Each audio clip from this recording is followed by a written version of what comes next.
Imagine moving into your dream home, only to discover it dreams about you. You hear the scratching in the walls, but there's nothing there.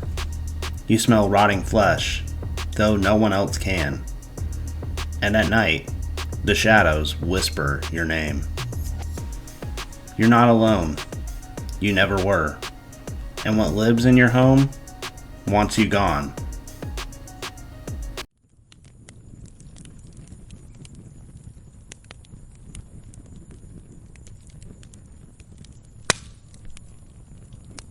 Hey there, campers, and welcome back to the Friday Night Campfire Stories, and this is my series, Echoes of the Past, where we explore the real history that still haunts the present. If you're new here, I'm trying to get to 1,000 subscribers by the end of August, and could really use your help to get there.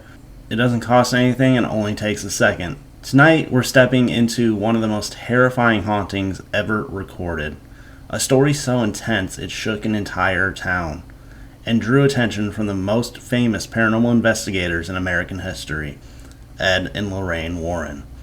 It's so scary that movie producers have given it the rights to be the story for the final installment of the Conjuring series. This is the true story of the Smurl Family Haunting, and what you're about to hear is not for the faint of heart.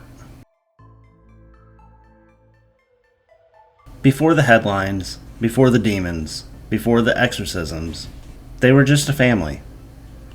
Jack and Janet Smurl were the ordinary couple living an ordinary life in Pennsylvania's Wyoming Valley. Jack worked for a local company. Janet stayed home, raising their 4 daughters, and like so many families in the early 1970s, they were trying to build a better life, one paycheck and one prayer at a time. After their home was damaged in a devastating flood caused by Hurricane Agnes in 1972, they relocated to a duplex on Chase Street in West Pittston. The year was 1973.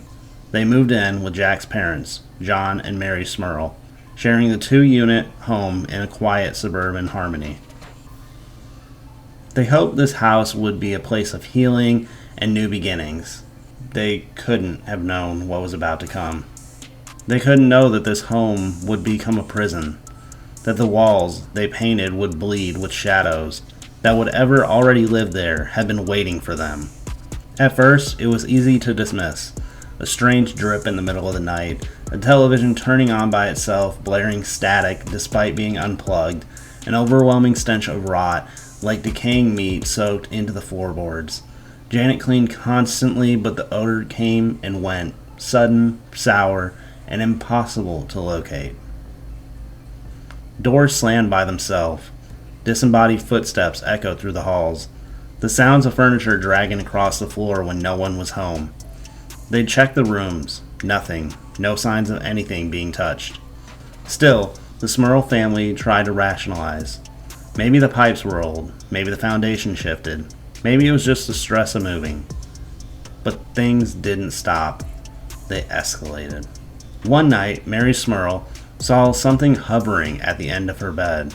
Not quite a person, not quite a shadow. A black mass, faceless, watching, and then it was gone. Jack began hearing whispers in empty rooms. One night, while fixing a sink, he swore he had felt a hand touch his shoulder, only to turn around and find no one was there. Lights flickered, appliances failed, but what disturbed them the most was the silence in between incidents. The creepy stillness where the house seemed to still be waiting. Whatever it wasn't just haunting their homes, it was learning them. By 1977, the Smurl family wasn't just scared, they were under siege. The black mass returned, more often now. Sometimes in the hallway, other times hovering near the ceiling, writhing like smoke.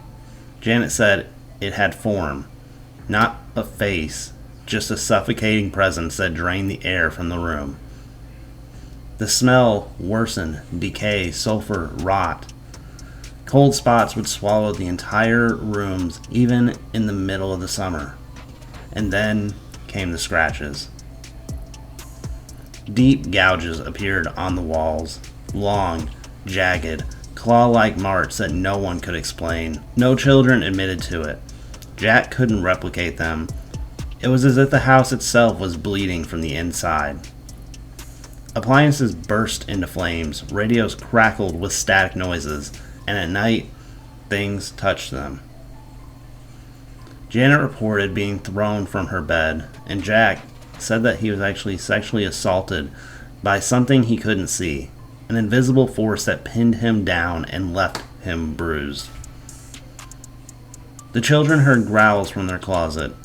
They saw things moving in the corners, shapes that twisted when looked directly, then vanished when they screamed for help.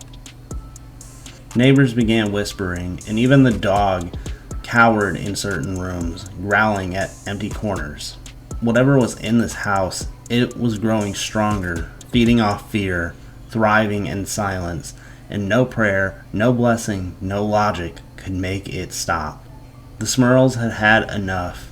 They needed help, but not from a priest, not from the police, but from demonologists. When their church couldn't help, and the whispers grew louder, and the darkness began to fight back, Jack and Janet Smurl made a desperate call.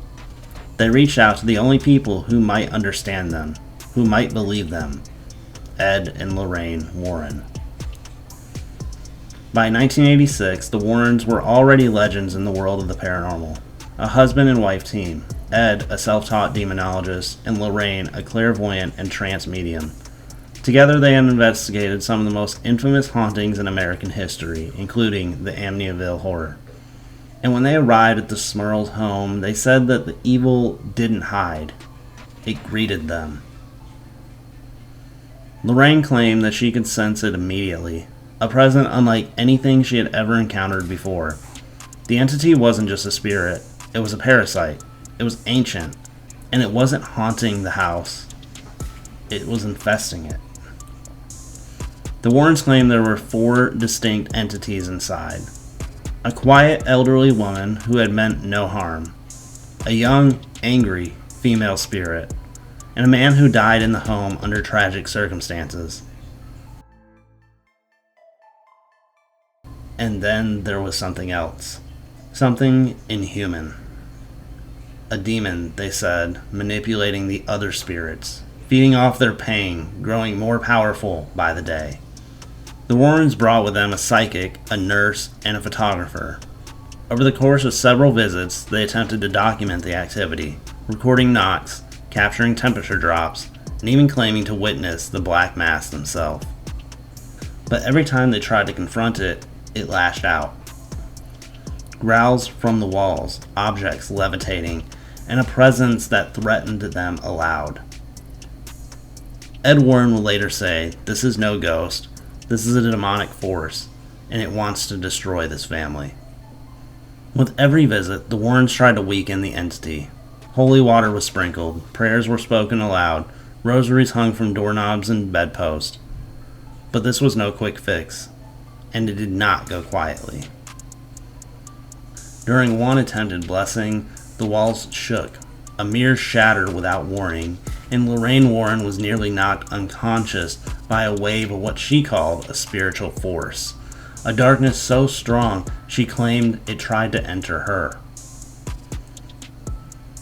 Ed attempted a minor rite exorcism, but it only seemed to provoke the entity. The attacks escalated. Jack was tormented at night, pinned down by unseen hands, left gasping for breath. Janet reported levitating off the bed. The children screamed with shadowy figures looming over them, and the voices grew louder, taunting them, threatening to take their souls. The family dog was attacked, lifted off the ground and thrown against the wall. Electronics were fried, crucifixes were bent, and the air itself, they said, felt alive and hateful. The Warrens called a clergy for a formal exorcism. When even the priests were reluctant, multiple blessings were performed, some lasting hours, filled with Latin rites and burning incense. Each time, the family reported temporary peace, followed by a deeper terror. They moved homes temporarily, thinking they could outrun it, but the entity followed. It wasn't attached to the house anymore, it was attached to them. Ed and Lorraine Warren believed the demonic presence had been drawn from the family through trauma, fear, or perhaps something darker buried in the history of the land itself. Whatever its source, it had one goal: to possess, to destroy, to consume the living until there was nothing left. By 1986, the Smurl haunting had bled beyond the walls of the duplex. Word had spread, neighbors were whispering, local reporters came knocking, and soon, so did the national media. The Smurls went public, telling their stories on talk shows, in newspapers, even in a book written with the Warrens. They claimed they weren't seeking fame, just help. But their sudden visibility drew attention they never wanted. Skeptics pounced. Local clergy downplayed the event. Psychologists suggested stress or hallucination. One professor from a nearby university called it a classic case of hysteria. But the Smurls stood by their story, and the Warrens, they warned that the disbelief was exactly what the entity wanted. After years of torment, prayer, and investigation, a final exorcism was performed in 1989, this time by a team of Roman Catholic priests. It was said to have lasted several hours, a grueling ritual, sacred rite, and spiritual resistance. And when it was over, the house finally fell quiet. No more growls, no more shadows, no more nightmares. Eventually the Smurls moved away, desperate for peace, for normalcy, for something resembling a future. They never recanted their story. They never stopped believing in what they experienced. But the haunting left scars, deep ones, on their faith, on their family, and on that quiet Pennsylvania town that never quite forgot what happened on Chase Street. Some say the demon was gone. Others say it's only sleeping, waiting for the next family who dares to test it. So now you know the real story. The Black Mass, the torment, the battle for one family's soul on a quiet street in West Pittston, Pennsylvania. The Smurl haunting is more than just folklore. It's a dark chapter in paranormal history, one that movie producers are now reviving into the next installment of The Conjuring that's hitting theaters this September. But no matter how Hollywood spins it, remember, the shadows on Chase Street were once real, and some doors, open once, don't always close.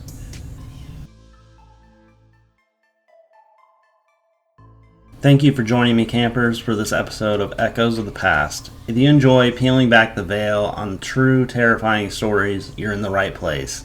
I drop 3 full-length videos every week right here on the Friday Night Campfire Stories YouTube channel. On Mondays, I do Echoes of the Past, which is what you watched today. On Wednesdays, I do Far From Fiction, which is my true crime series. And then on Fridays is the Friday Night Campfire Stories, chilling original tales written by yours truly. Right now, we're reading through my story, Utopia, a mystery thriller story that follows Anna, a woman living in a town called Edenville. The town is perfect. Too perfect. But in Edenville, nothing is what it seems. If you like conspiracies, shadowy organizations, and unraveling truths hidden beneath manicured lawns, you don't want to miss it.